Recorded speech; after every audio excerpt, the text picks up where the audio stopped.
Galastropods. I love them. I love them. What I don't love, however, is having to feed them all the time. So for a while now, I've been looking for the best possible galastropod feeding system.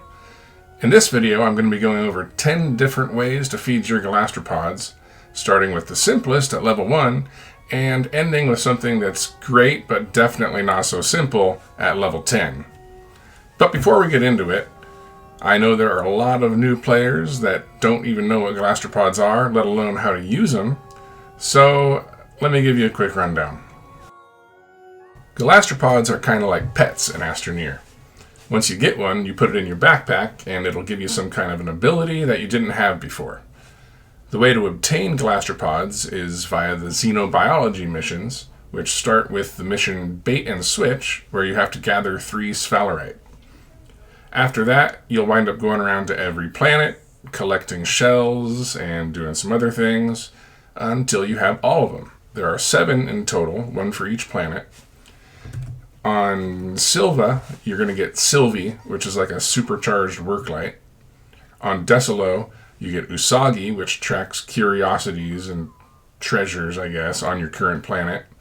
Stilgar from Calidor provides oxygen without consuming power. Princess from Visania makes you impervious to all damage except suffocation. Rogal from Novus provides power, and it gives you 6 units of power, actually. Vestafar from Glacio acts as a terrain tool attachment that improves its width, boost, and drilling ability. And finally, Inoki from Aatrox increases jump height, sprint speed, and it reduces movement penalty for carrying heavy items. There is one more note here that I'm not going to be going over in this video, but it's Ava, which is technically not a galastropod. I think technically it's like a space cat, and it doesn't really work the same way with obtaining seeds and feeding them. It's one that you get toward or at the end of the game. It's kind of like an end game reward. So I'm not going to be going over that one, but she is pretty cool. She lets you fly, like creative mode type flying. But yeah, it's not going to be in this video because it's not a galastropod. The only gastropods that I use all the time are Sylvie, Princess, Rogal, and Bestafar. The others are cool, but really not things I'm going to be using very often. Like Usagi, he's cool, but I've never really used him. I think I tested it out once, and I really haven't used it again. Stilgar is great, and I used to use him all the time, but I realized eventually that once you get Rogal, which is the power one, Stilgar can be replaced with a portable oxygenator, which does the same thing as Stilgar, but it doesn't require you to feed it all the time, which is nice. Then Inoki from Aatrox can be a lot of fun, and I really wish that it was one that I wanted to use more often. It does the jump height and the sprint speed and everything, but the hydrazine jetpack and hoverboard make it kind of irrelevant because you can jump higher with a jetpack and move faster with the hoverboard while carrying items at full speed. So that about does it for that. Let's get into it. Here are the 10 ways to feed a gastropod. Number 1 is obviously pretty simple. That's what everyone starts out doing. You just grab some plants, just what you need. You plant them, and whenever you need to feed your gastropods, you harvest them, and then you replant them.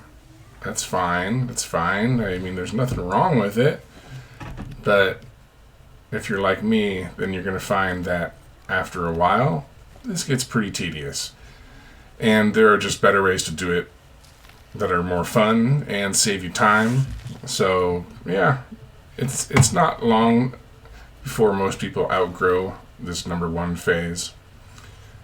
Which brings us to level 2. And level 2, we're still going to be doing manual harvesting and planting. But the difference will be that we're doing a lot of plants. And we're going to take the seeds from those plants and put them on the silo. Which is nice because you can carry the silo around with you wherever you go, different planets, and you have quite a few feeding sessions without having to go back and harvest. This is pretty nice. The only thing is, manual harvesting and planting, it takes time. I mean, I have it on fast forward here, but this takes quite a while to do this much. It's pretty annoying too because you have to pick up the seed and place it. You can't just plant it in place after you harvest. You have to pick each one up, replace it, and then plant. So yeah, I'm not a big fan of manual harvesting. But at level 3, we're gonna change that a little bit. So instead of manual harvesting and planting, we're going to be using proximity repeaters. Proximity repeaters cost 1 zinc each, very cheap, very easy to use, and they have a good size radius. So you place one right in the middle, like that, and like that. And the nice thing is about proximity repeaters is you don't have to pick up and replace the plants or the seeds. After you harvest, using a proximity repeater will automatically plant everything that's touching the ground. So when you harvest, you'll notice usually that the seeds are stacked on top of each other, 2 seeds stacked. So if you plant, then harvest with the proximity repeater, you can plant again right away before you pick up any seeds, and it'll plant everything that's touching the ground, and you can pick up everything else. It's real nice. When I figured this out, I was pretty happy. But as you'll see, there are ways that are going to still save quite a bit of time. And to be honest, I just like finding new ways to do things, even if they're not necessarily more efficient.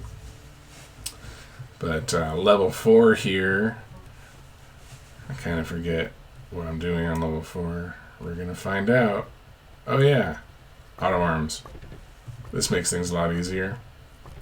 So, still using proximity repeaters. For auto arms, make sure you filter them. If you're not familiar with that, then that little spot, the little slot in the middle is for filtering. Whatever you put there, that's the only kind of thing that the auto arm will pick up. Otherwise, they're going to be picking up those proximity repeaters, which obviously not something you want. Alright, got them all pointed at that silo, so this will be pretty nice. Yep. Planting away. Plant those plants. Okay. Oh yeah. Power. RTGs are nice. That's all you need. 1 RTG. And turn them on. You also want to make sure you're not standing right next to the silo when you're doing this. All those auto arms will place seeds in your backpack. So there we go. Auto arms. Very nice. They're doing their thing. And that's all I have to say about that. So level 5. Level 5 is pretty much the exact same thing as level 4, but instead of 1 silo receiving a mix of all the seeds, we're going to have 4 silos, 1 for each auto arm, 1 for each seed type, I guess. Of course, in my case, I'm using, because I have 2 galastropods that need cataplant seeds, I treat them as just 2 separate things, because I'm going to need that quantity. Anyway, this isn't a big deal. It's just 1 silo per auto arm. You can probably imagine how that's going to look. I guess I didn't need to include this, but what can I say? I needed 10 ways to feed gastropods, so what do you want from me? So that's that. Okay, moving on. Level 6. We're going to be adding something I call containment pits, which help contain the seeds. and keep them from spreading around and getting into each other's business. You can just use an alignment tool, dig down a little bit. There's not a specific depth that works or doesn't, and flatten it out and plant. Normally I would use Bestafar or Wide Tool, but I don't have enough space for that. Anyway, containment pits. Level 7. We're going to be adding a little bit of automation, make our lives quite a bit easier. So, same setup as before. All the auto arms, proximity repeaters, and silos. The difference will be we're going to be using 2 button repeaters and 1 delay repeater to automate the planting and harvesting process. First things first, put a button back here. We're going to create a segment and move it over here to the left and attach that thing to each proximity repeater. And we're going to do the same thing on the right side.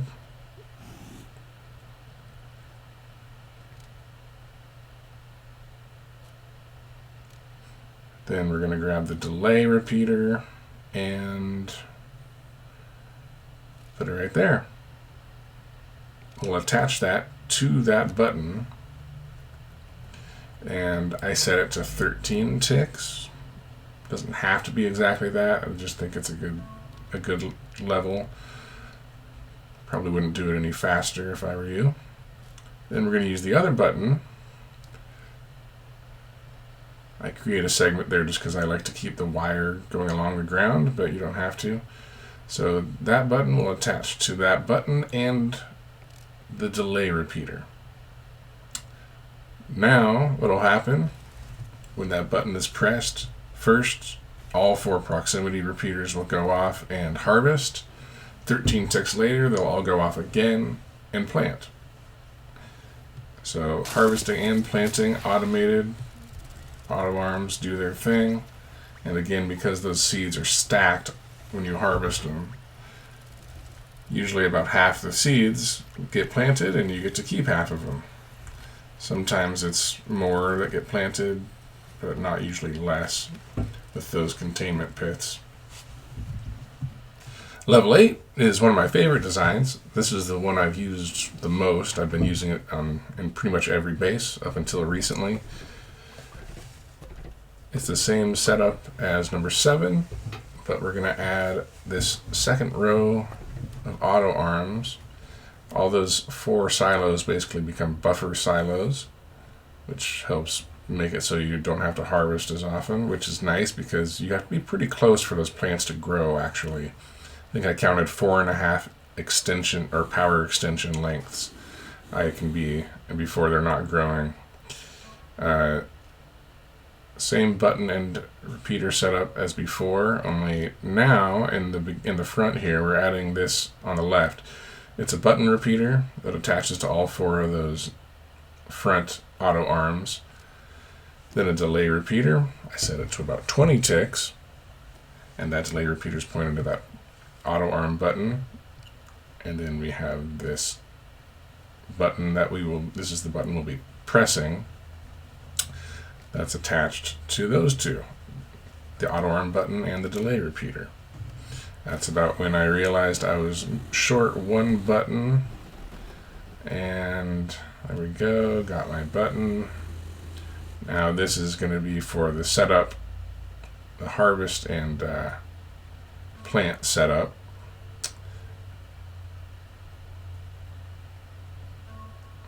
There we go. Attach this to those 2 back repeaters, the button repeater and the delay repeater. This is just like number 7. And I did something wrong here that you'll see. I left it in just so people could see. It's a mistake that is pretty common. I go to push this proximity repeater, and it was too close to the delay repeater there, so it sets it off, and the delay and button repeater go into infinite loop. So I just disconnected a couple of those things and move them back out of the way. Reconnect, and it should be fine. Now we're going to try this button in the front. What it's going to do is it's going to turn those 4 auto arms on, then 20 ticks later it's going to turn them off. The reason we do this, I just did it there, and since there weren't any seeds on those first 3 silos, nothing happened. So I'm going to hit the harvest button, which does the harvesting, and auto arms will start filling those silos up. Then you hit that button again, and you'll see what happens there. When they turn off, they go into that downward position, and it makes it really easy to grab those seeds. So whenever you hit the button, they grab a seed, they turn around, and they turn off. And that makes it just a lot easier than you might believe. All 4 of those seeds just sitting right there for you to grab. And the other nice thing about this is you can use it to fill a silo. Each time, of course, it puts 4 seeds on it. So for me, that's 6 times, 6 button presses, and that silo is full. It's still manual in a way, of course, but I really don't mind that. Sometimes I feel like things can be over-automated. Alright, level 9. One of the things I've wanted to do for a while is make a fully hands-off feeding system where you just walk up to it and auto arms automatically put seeds where they're supposed to be. Unfortunately, auto arms don't put seeds where they're supposed to be.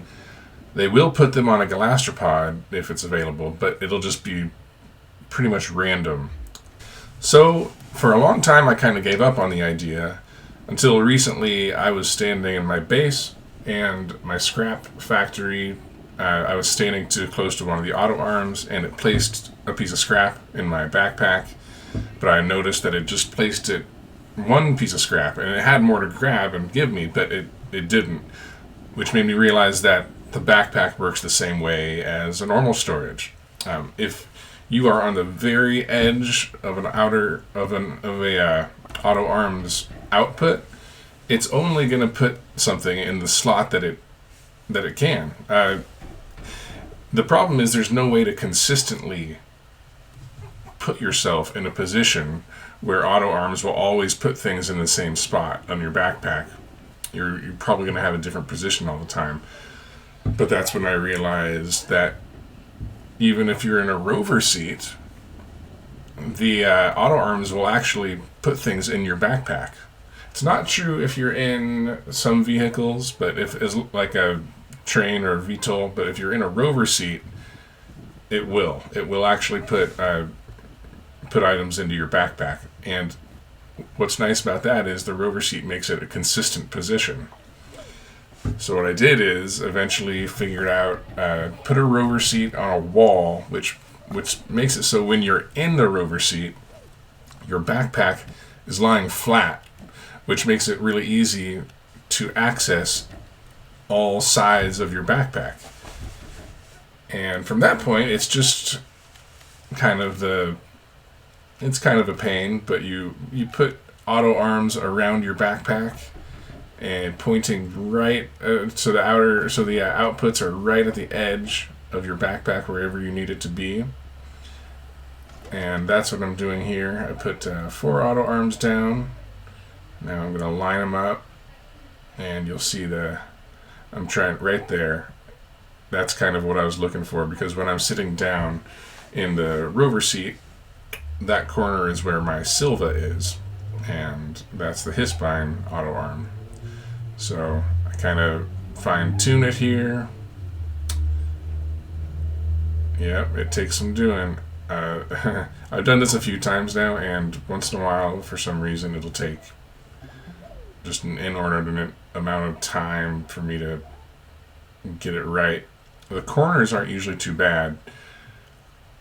So my Sylvie and Bestafar, it's not usually too bad, but those for some reason those 2 cataplant gastropods, Princess and Rogal, I did put them on the left side of the backpack just so they're more accessible. I used to put them in the top 2 slots, but it's still it's tough, but it's totally worth it in my opinion. And I'll show you what I do when I'm testing it.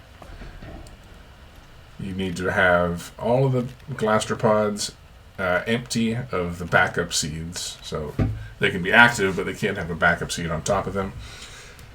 And then I fill a storage or something with at least 4 or 5 seeds, and that's so you can see what slots exactly are being reached by the auto arm. So here we go. I set it up, and right there you'll see that it put the seed onto Sylvie. That's good, but then I have to make sure that it doesn't do anything else. So I wait, and it doesn't. So it only put a seed onto Sylvie.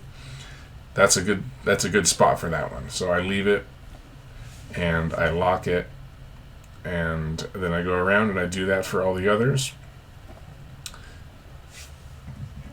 Yeah, like I said, Princess and Rover are definitely the ones that take the longest for me, but your setup might be different. Whatever, if you want to use this system, you can adapt it to whatever you need, or you can just not do it at all if it's too much of a pain. Of course, that's always an option. But the nice thing is, once you have it set up, it just makes your life so much easier.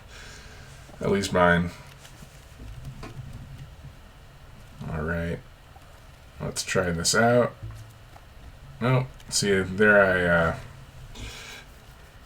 I tried out the auto arm, and it put a seed into the Sylvie spot. So I just kind of redo it, I reposition it, and I try it again. And I do that until it only puts, and for Princess and Rogal, it can put them in both. It doesn't have to only do one galastropod. As long as they can both reach only those 2 gastropods, then it's fine. There's 1. There's 2, and it stops. That's exactly what we're looking for. So that one is good to go. And then I move on to the next. So I don't show it, but I got Princess set up, and then I go to Bestafar here, and it finally worked out for me. Something you see there that is kind of a problem is when you hop out of the rover seat, sometimes the auto arms hand you stuff into the slots that you don't want. But we fixed that in number 10, or level 10. Here's me testing the whole system, and there we go. Seeds in the right spots. I didn't show it, but I did some other tests, and everything worked. Finally, level 10. This is the culmination of everything. It solves some of the problems that you were seeing with number 9 there, like how when you hop out of the rover seat, you sometimes get things in your inventory that you don't want. Also, another problem was basically you have to build it close enough to your base in order for the plants to grow. Sometimes what I would do with other designs, I would walk away from my base for a while, and I'd need to come back and harvest, but the plants wouldn't be grown yet, so I'd have to wait for it, and that got pretty annoying. So I try to build these right in my base. Sometimes they take up too much space though, and building number 9 definitely would take up too much space because they have the auto arms have to be kind of far away. You can't snuggle them up real close to the rover seat. They have to be as far away as possible. So my solution was to build it in the air, which I usually build my bases in a kind of a radial, circular fashion. So this way I can put it right in the center of my base and do my thing. It's wherever it is you spend most time is where it should go, really. but it doesn't take up any space, and also it's really accessible. The Rover seat, as you'll see here, it's really accessible from all areas. One thing I would have liked to be able to do is put the Rover seat upside down completely, and the reason for this would be you could get to it like all 360 degrees. You don't have to worry about moving to get to it. But I did try that. However, I really couldn't get it to work reliably. It was a big pain. So this is it. And putting it right side up also doesn't work, because then you'd hop out and auto arms, all four of the auto arms would probably hand you something right as you hop out. So I put it upside down, and then you have to, the key is to make it so when you hop out, you go straight down without kind of like hovering in the air or popping up at all, which is just kind of a matter of putting a little bit of soil above the Rover seat itself. Also, if anyone was wondering about that shuttle that I popped up at the beginning, I just do that for like a visual reference, because otherwise I don't know how high I'm making this thing. So I use it to basically, it's basically just like a big yardstick. I package it up later on. Also, you'll notice I'm using the narrow tool, and that's mostly because, as you're going to see here, there are a few kind of like levels to this thing, and they're fairly close. So using without using the narrow tool, it makes the soil or the layer too thick, and it just makes for a bigger pain later on. Even though it does take a little bit longer to use the narrow tool, maybe a lot longer.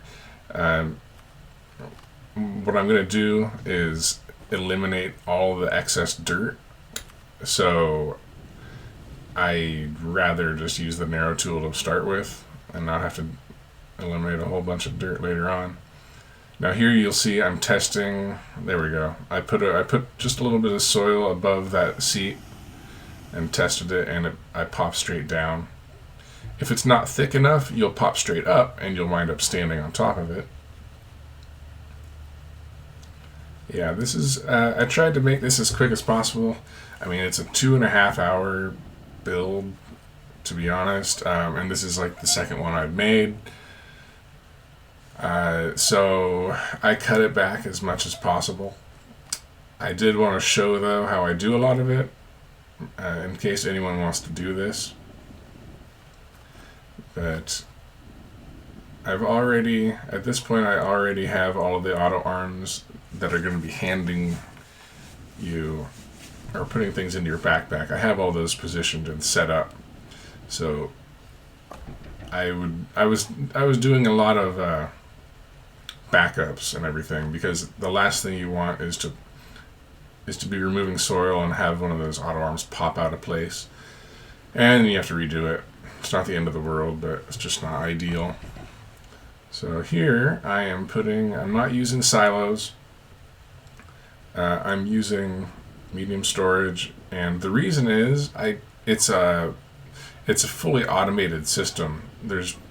Whereas in all the other systems you had to manually push a button or something in order to harvest and plant.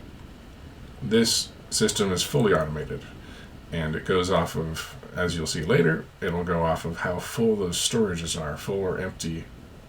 So anytime those medium storages are empty, it does a harvest plant.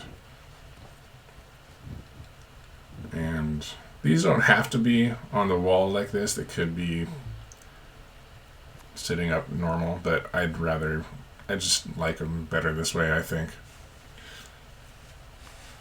It's nice that the auto arms have quite a good vertical reach. I tested it, and they can reach pretty high. You'll see later on, I actually have to wind up moving those storages up a bit higher, and I didn't think they would reach. I didn't think those auto arms would reach at that point, but they do. They reach way up there. So something to take advantage of in builds like this. I wanted it to be all kind of vertical if I could. I didn't want it to be spread out too much. I could have done it a lot easier by having you'll see I basically have all the plants and the whole planting area consolidated right in the middle instead of spread out on the sides, which is why this probably takes so long, but I really like the result, so I think it's worth it.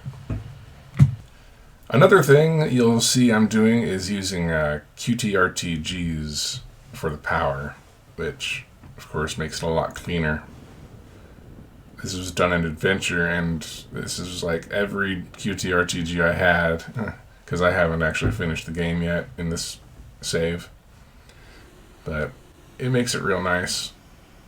No wires or anything like that. Sometimes I wish that Auto Arms had their own little QTRTG slot on them. That'd be cool.